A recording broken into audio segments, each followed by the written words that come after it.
SNDP NSS ഐക്യ നീക്കത്തിലെ തുടർ നടപടികൾ ചർച്ച ചെയ്യാൻ SNDPയുടെ നിർണായക യോഗം ഇന്ന് ആലപ്പുഴയിൽ. ജനറൽ സെക്രട്ടറി വെള്ളാപ്പള്ളി നടേശന്റെ സാന്നിധ്യത്തിൽ ചേരുന്ന യോഗത്തിൽ കേരളത്തിനകത്തും പുറത്തുനിന്നുമുള്ള SNDP യോഗം ഭാരവാഹികൾ പങ്കെടുക്കും. രഘുനാഥ് നാരായൺ വിശദാംശങ്ങളുമായി ചേരുന്നുണ്ട്. നമുക്കൊപ്പം രഘു, യോഗം എങ്ങനെയായിരിക്കും അജണ്ട?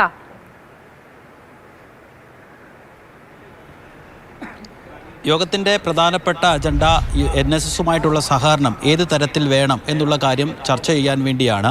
വെള്ളാപ്പള്ളി നടേശൻ അല്പസമയത്തകം ഞാൻ നിൽക്കുന്ന യോഗസ്ഥലത്തേക്ക് എത്തും. ഈ യോഗത്തിൽ പങ്കെടുക്കുന്നത് SNDPയുടെ ബോർഡ് ഓഫ് ഡയറക്ടേഴ്സും ഒപ്പം തന്നെ വിവിധ യൂണിയൻ്റെ ഭാരവാഹികളും, പ്രസിഡന്റ്, വൈസ് പ്രസിഡന്റ്, സെക്രട്ടറിമാർ ഇങ്ങനെയുള്ള ആളുകളാണ് യോഗത്തിൽ പങ്കെടുക്കുന്നത്. നമുക്കറിയാവുന്നതുപോലെ തന്നെ പതിറ്റാണ്ടുകൾക്ക് മുൻപ് നായാടി മുതൽ നമ്പൂതിരി വരെ എന്നുള്ള പ്രഖ്യാപനത്തോടുകൂടി SNDPയും NSSും ഒരു ഐക്യ ചർച്ചകൾ നടന്നിരുന്നു.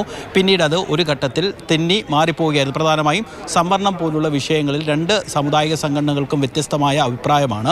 അതുകൊണ്ട് അത്തരത്തിലുള്ള ചർച്ചകളൊക്കെ വന്നപ്പോൾ ആ ഐക്യം ഇല്ലാണ്ടായിപ്പോയി എന്ന് മാത്രവുമല്ല, ഈ രണ്ട് സാമുദായിക നേതാക്കളും തമ്മിൽ വ്യക്തിപരമായ അകൽച്ചയിലേക്കും, സമുദായപരമായിട്ട് മാത്രമല്ല വ്യക്തിപരമായ അകൽച്ചയിലേക്കും കാര്യങ്ങൾ നീങ്ങിയിരുന്നു. ഇതിൻ്റെ ഒരു മഞ്ഞുരുക്കം ഉണ്ടാകുന്നത് എന്ന് നമ്മൾ മനസ്സിലാക്കുന്നത്, അല്ലെങ്കിൽ SNDP Yogam general secretary Vellappally നടേശനും NSS ജനറൽ സെക്രട്ടറി സുകുമാരൻ നായരും തമ്മിലുള്ള വ്യക്തിപരമായ ഒരു അകൽച്ച കുറയുന്ന ഘട്ടം എന്ന് പറയുന്നത്, സുകുമാരൻ നായർ ഏതാനും മാസങ്ങൾക്ക് മുൻപ് അദ്ദേഹം കുളിമുറിയിൽ വഴുതി വീണ് വിശ്രമത്തിലായിരുന്നു. ആ ഘട്ടത്തിൽ തുഷാർ വെള്ളാപ്പള്ളി, SNDP യോഗത്തിൻ്റെ വൈസ് പ്രസിഡന്റാണ്, BDJS നേതാവാണ്. അത്തരത്തിൽ തുഷാർ വെള്ളാപ്പള്ളി സുകുമാരൻ നായരെ അവിടെ ചങ്ങനാശ്ശേരിയിൽ വിശ്രമത്തിലിരിക്കുന്ന അദ്ദേഹത്തെ പോയി കാണുകയും സംസാരിക്കുകയും ചെയ്തിരുന്നു.